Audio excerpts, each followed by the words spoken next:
Well, it's just a 1911, good old Springfield. I've carried it a long time, had it when I was in the Navy, and you know, being SEALs, we got to, back in my time, you could have your own weapon. You just checked it into the armory, and when you deployed, you checked it out. And then, of course, when I retired, they just take it off the inventory and give you your weapon, and away you go. I didn't care for the M9, never have. It's not a fighting weapon. The 1911, old Browning, probably done the best job anybody's ever done on a sidearm, in my opinion. It's lasted over 100 years, so I think that says something for it.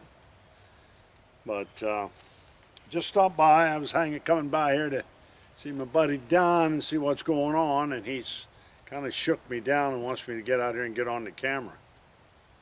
But there's not a whole lot I want to give up to the general public. If you come, we'll take care of your weapons needs. I'm primarily concerned with getting you squared away on the pistol. It's the hardest weapon to master, but once you got it, it is well, once you master the pistol, what I'm trying to say is you will be just fine with long guns. That short sight radius, you have to be a lot more safe with that. Well, of course, you're always going to be safe with your weapons. That's the ultimate thing. We'll teach you how to get it done if the bad guys come. Be too low. They have to bend to get to it, and it's supposed to be all the way up here in the crotch to where your elbow should be flexed to where you can get that weapon out quickly. You don't want to use any extra muscles, things like that. It's especially if you're running, there's a lot more centrifugal force because that long moment arm of your leg, and usually unless it'd just be beating the hell out of you. A lot of time I see the guys when we have them running, it'll come all the way around in front of their leg. And that's probably not a good place for it to be. It's a lot easier if you got it good and tight and rigged right. It'll be right there with you. Most of the guys in the teams had them all rigged right, certainly if I was around. And I think for the most part they know what to do and how to do it. But those are just teaching points. I would like to think anywhere in the country that they would be teaching you properly how to do that at any of the training academies, and there seems to be a whole bunch of them nowadays. I think our place is a little bit unique in that you'll be trained by Navy SEALs. Doesn't mean we know it all, but we know a little bit. We know a little bit. You got a slick little pistol that you always carry. Oh, that's just my backup. Oh, it's North American Arms, a little 22 Magnum. I personally think it's as good as a 9mm. That's a hot little round, and I think it has the right good wound channel. Now, some people might argue that point, but it works okay for me. I can get a full firing grip with this weapon. 3 points that you have to have if you're going to handle a weapon at combat speeds. And I use the term combat simply because it applies civilian or military. Some police chiefs, when I'm training law enforcement, don't like me to use that word. But that's that politically correct bullshit we have to put up with out here in our country. But oh, by the way, I'm PC too now. Patriotically correct. That's my PC. But anyway, you 3 points you got to have here, in the web, and of course the fingers, like so. High on the main frame, fingers here, point of contact down here. Got to have it all. All three to control your weapon properly. I use the Weaver, if you know anything about Weaver. I'm not an isosceles shooter. A lot of competitors are, and that's fine. They shoot just fine. I don't care how you shoot. You come to our course, if you can shoot with your feet and do what I want you to do in the time I give you to do it, you'll be fine, and as long as you're safe. But no, instructor tries to change in. Of course, we talk about eyes. I teach at this police academy, and I'm constantly getting police cadets that are using their left eye and their right-handed. I just had one in my last class, and he's just shooting all over the place. And I asked him, "Why are you using your left eye?" Well, my instructor back at the jurisdiction told me I was left eye dominant. That's why I want you to close your left eye, then your right eye dominant. You know, some of the stuff out there, these dogmatic instructors just really drive me crazy. You have to keep your eyes open, both of them. Yeah, well, that's BS. I can't keep both of my eyes open. I'm both eye dominant. I can shoot either eye just as well, but I can't pick up that front sight with both eyes open. Only 1 in 5 people can. Can you shoot both eyes, Don? Yeah. You're a lucky man. I mean, if I'm shooting an optic now, that's different. I can keep both eyes open, but not with iron sights. And if you can't shoot iron sights, you can't shoot as far as I'm concerned. And there'll probably be people argue with me of that. I guess really the way I should say that, if you train with us, train with me, you're going to learn how to shoot iron sights. Then you can use all that extra stuff later on. So, You got some statistics of gunfights?